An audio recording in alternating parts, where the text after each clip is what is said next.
Chers compatriotes, je prends la parole ce soir avec gravité au regard de nombreuses préoccupations exprimées par nos concitoyens ainsi que par les amis de la République démocratique du Congo à la suite de mes récentes interventions politiques.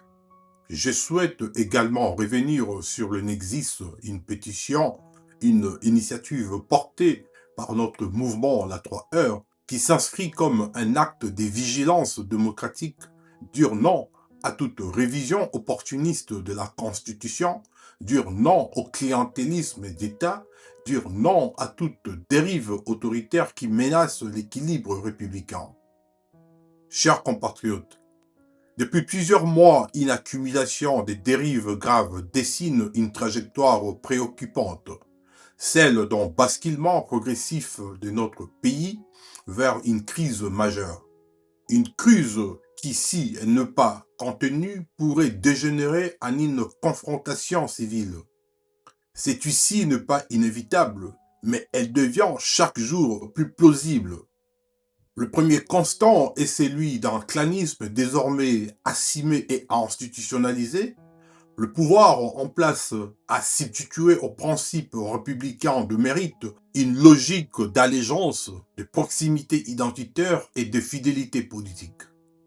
Quelques figures mises en avant ne sauraient masquer la réalité d'un système verrouillé, dominé par le tribalisme des classiques de l'union sacrée au détriment de l'intérêt général.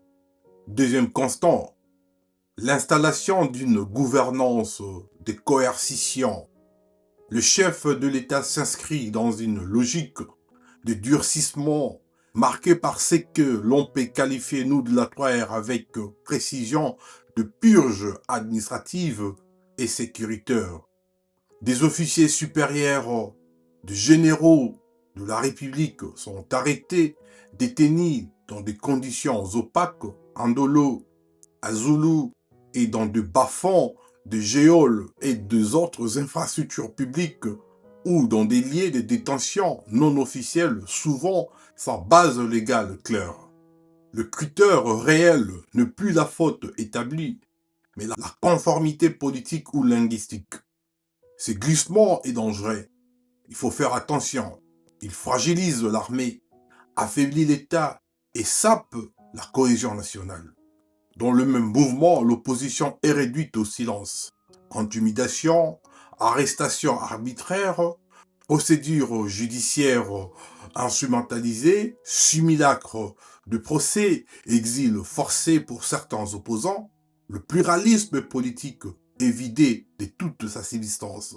Mes très chers compatriotes, une autre ligne rouge a été franchie, c'est de la fracturation identitaire organisée, la stigmatisation, les slogans disqualifiants, les amalgames dangereux ont envahi le débat public. La rwandalisation et la rwandophobie du débat politique voulu par le pouvoir en place à travers des slogans tels que Congolais de mauvaise qualité, poison rwandais ou encore Kagamistan ont transformé certains de nos compatriotes, dont moi-même, en cible d'une véritable police politique aux allures de la Gestapo, sous contrôle de nos secrets services de sécurité. Qui plus est, nul ne besoin également de rappeler que les armes sont tombées entre les mauvaises mains avec la bénédiction tacite du président de la République, comme en témoignent ces différentes interventions et comme en témoignent d'ailleurs les agissements de Ouazalendo et de la force du progrès qui sèment pagaille, panique et désolation dans notre capitale, la ville de Kinshasa. Certains de nos compatriotes sont désignés comme suspects sur la base de leur origine, réelle ou supposée. Jamais depuis le jeudi 30 juin 1960, la nation congolaise n'avait atteint un tel niveau de division. Nous sommes divisés aujourd'hui qu'on ne l'a jamais été dans le passé. Cette fragmentation n'est pas accidentelle, elle est alimentée. Parallèlement, l'État renonce progressivement à son monopole régalien de force. Des groupes armés non étatiques sous diverses appellations prolifèrent et opèrent dans un flou troublant. Cette délégation implicite de la violence est une faute stratégique majeure. Plus grave encore, de profils sécuritaires de premier plan sont marginalisés. Nos sécurocrates sont poussés à l'exil ou neutralisés pendant que s'installe une logique de règlement des comptes politiques, y compris à l'égard d'un ancien président de la République, pourtant un acteur majeur de la toute première alternance pacifique historique sans effusion de sang dans notre pays. Mes très chers compatriotes, il faut dire la vérité au peuple congolais. La crise que traverse notre pays, la République démocratique du Congo, ne se résume pas à l'AFC M23. Cette lecture est réductrice. Ce conflit n'est que la partie émergée d'une crise plus profonde. Crise de gouvernance, crise de légitimité, crise de cohésion nationale et consorts. Refuser de traiter ces causes structurelles, c'est exposer notre pays à une dynamique de désintégration progressive que certains, dans le passé, ont déjà décrit comme un risque de soudanisation, et tel que paraphrasé récemment par l'ancien président et sénateur à vie Joseph Kabila. Pendant ces temps, nos populations de l'Est subissent l'insécurité, et d'ailleurs aujourd'hui, c'est partout au Congo, même à Kinshasa, des déplacements forcés sont observés ici et là, et les violences.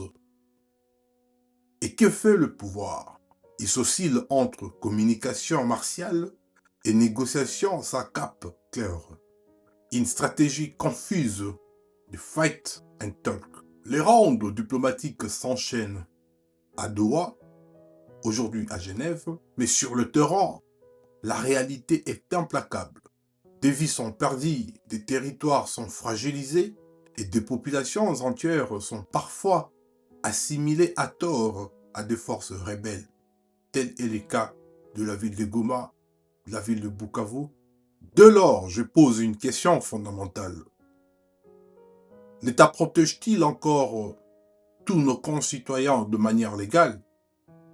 Si une telle situation survenait en Mbuji-Mayi, à Kinshasa ou dans toute autre région centrale, accepterait-on que les populations soient privées de leurs droits fondamentaux, y compris économiques, de banques fermées, comme nous l'observons aujourd'hui dans des territoires sous l'AFC M23?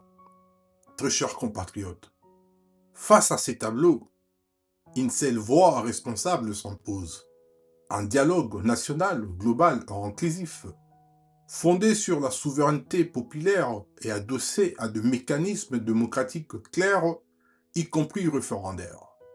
Mais encore une fois, le pouvoir en place entretient le flou, retarde l'échéance et persiste dans une logique de fermeture, d'autosuffisance, en créant tout un bazar sur ces sujets de dialogue. Et je le dis ici avec clarté, à défaut d'un tel dialogue, à défaut d'une telle réorientation profonde de la gouvernance, à défaut d'un retour à l'état des droits, les conséquences seront politiques, sociales, mais également historiques.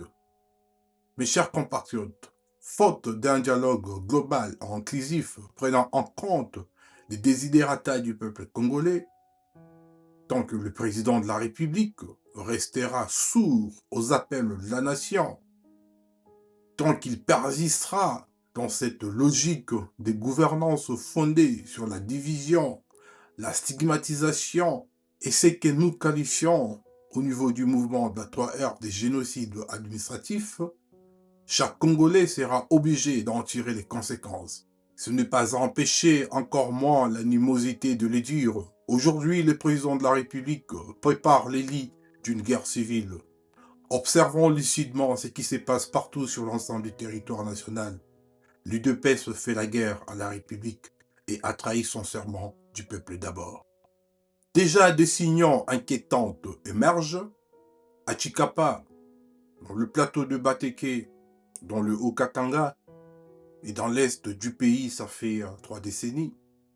Ce sont autant d'alertes que ni le responsable sérieux ne peut ignorer.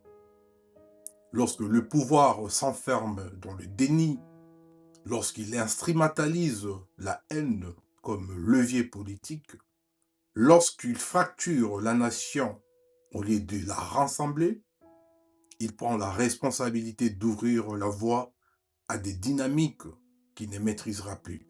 Chers compatriotes, l'histoire est en marche. Elle ne pardonne ni l'aveuglement, ni l'arrogance, encore moins la dérive autoritaire. Pour ma part, je reste debout, debout pour la République, debout pour l'unité nationale, debout pour défendre notre Constitution et faire face au totalitarisme et à la dictature, mais également debout pour l'avenir de notre pays, la République démocratique du Congo. Que Dieu nous garde. Ensemble, bougeons les lignes.